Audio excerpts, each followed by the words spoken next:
When Ranga came back home after 6 months was also a great event.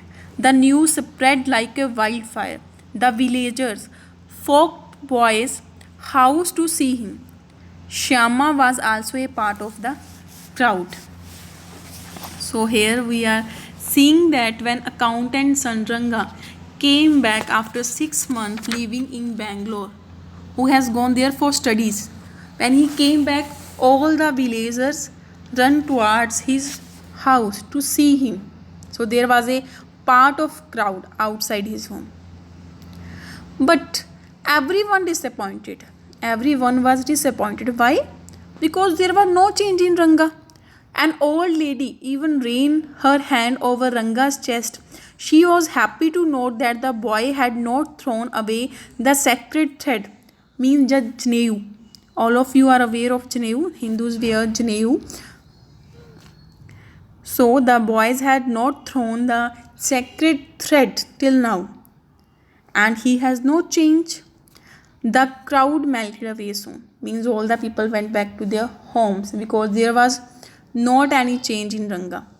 Shama then spoke to Ranga, who did namaskara most respectfully and even touched the narrator's feet. He got the blessing to get married soon. He also talked to Shama and also touched his feet and did namaskara. Then Shama gave him blessing of get married soon. So here the story starts. That afternoon, Ranga came to Shama's house with a couple of oranges. Shama thought that such a generous fellow must get married, settle down, and be of a service to the society.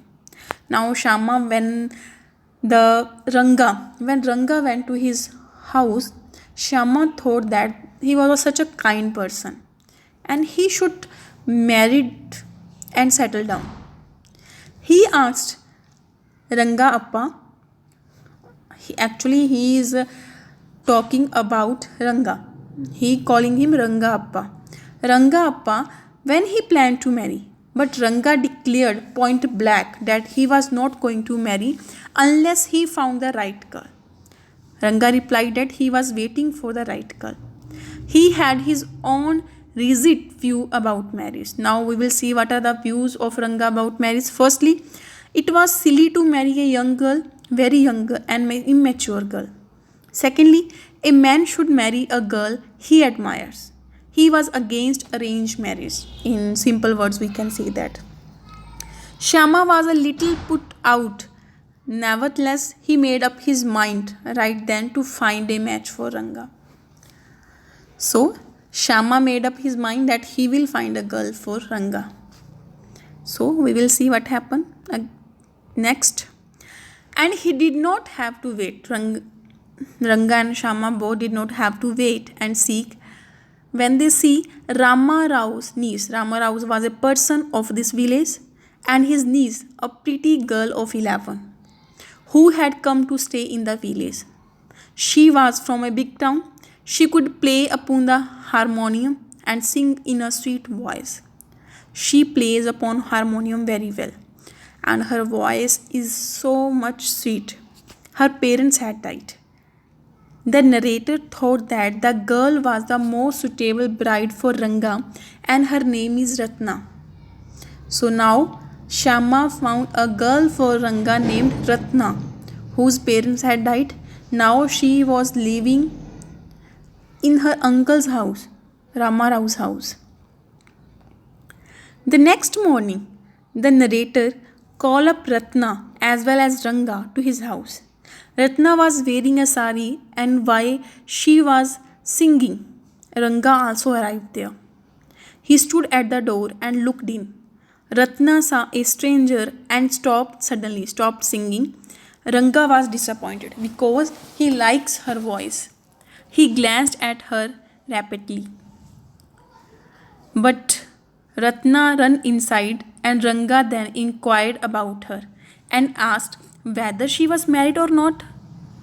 At that time, Shama told a lie that she was married a year ago. Ranga's face was contracted that time. like a roasted brinjal. It was just an example here. You will not mention it in your books. So now Ranga feels so much jealous on this word that she was already married. Then Shyama went to Shastriji next morning. Shyama had a meeting with Shastriji and taught him a plan that what he has to say to Ranga. Now Shastriji and Shyama made a plan so that they can make Ranga agree for marriage. Now see what they do. Shyama went to Shastriji next morning and told him what he was to say to Ranga. That very afternoon, Shyama met Ranga, who seemed lost in thought because he was thinking about that girl, her voice. He was deeply impressed by the girl. But then both went to Shastriji and Shyama, both went to boy, means to Ranga, as they have fixed already. He took up out his astrology books and made some calculations. What calculations he had made? He declared that Ranga was thinking about some girl. She had the name of something found in the ocean. The girl had the name found in the ocean. Then, what Shastri, according to Shastri, that he was lost in the thoughts of a girl. That name was as something found in the ocean. Then Shyama quickly replied that it was Ratna. At that time, they both agreed that Ratna as the right girl for the boy.